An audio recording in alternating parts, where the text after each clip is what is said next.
Welcome to The Explainer. Today we are tackling a really urgent issue, something happening on college campuses right now, the student mental health crisis.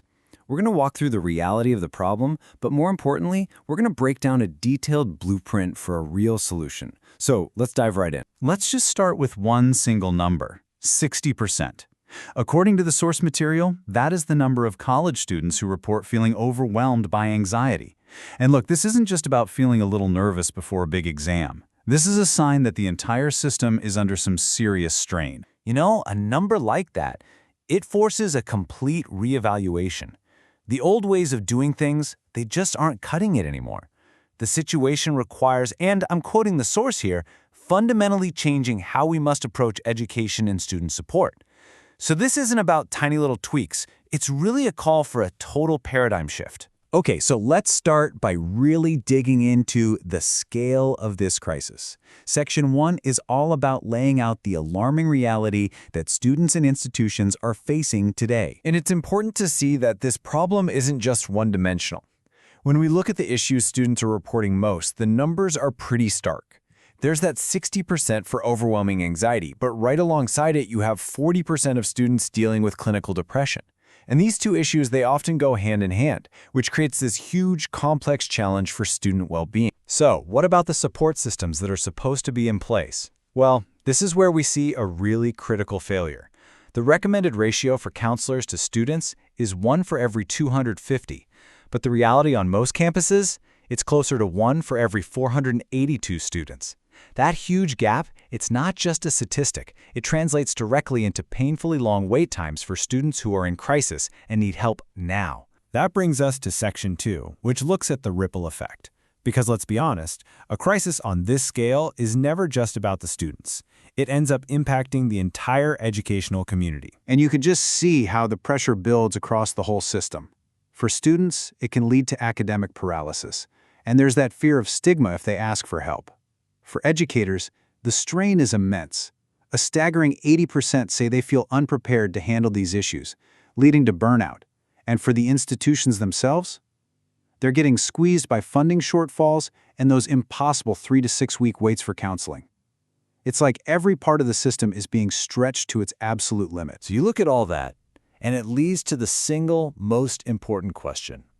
When the whole system seems like it's at a breaking point, is there even a way forward? The good news is, the answer is yes. The challenge is just figuring out how. And that brings us to the heart of this explainer, an actual blueprint for action. The source we're looking at provides a really comprehensive, phased solution that's designed to build a whole new foundation for student wellness. Now, the power of this plan is how it takes this massive, overwhelming challenge and breaks it down into manageable chunks. It starts with 1 month of just building the foundation. Then it moves into 2 months of developing and expanding the support systems. And from there, it's not just over. It becomes an ongoing commitment to prevention and resilience. It's a clear, structured path forward. A key concept inside this plan is what's called a tiered support system. Think of it this way. Tier 1 is universal support for everybody, things like mental health literacy in the classroom. Tier 2 is more targeted help for students who are identified as being at risk. And then Tier 3 delivers that intensive, one-on-one service for those who are really in crisis. It's all about making sure every student gets the right level of care at the right time. Okay, a big, grand plan is great, but what can you do, like, right now? This next section is all about how you can start small to get some big wins, focusing on things that are immediate and actionable. And this is where the plan gets really practical. It offers what it calls advanced quick wins.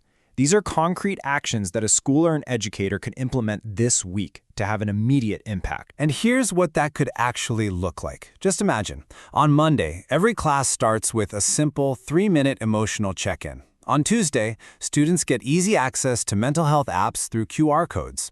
By Wednesday, peer buddy systems are getting launched. Thursday, families get an email with resources so they're in the loop. And on Friday, staff start registering for mental health first aid certification. Each of these small actions, they build momentum. They make a difference right away. So, with those immediate actions underway, let's zoom out and look at the ultimate goal.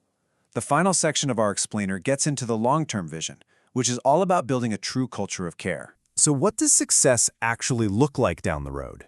Well, it means finally hitting that ideal 1 to 250 counselor ratio.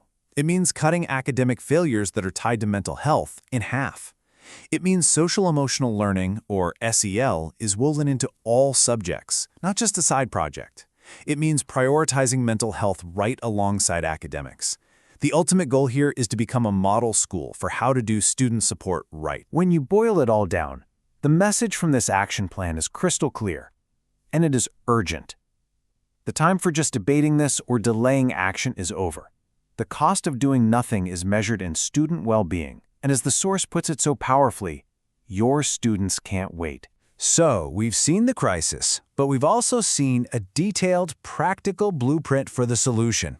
From those small, immediate wins all the way to a long-term vision of care, the path is laid out. The only thing left is taking that first step. And that brings us to the final question we want to leave you with. What is the first step you can take today?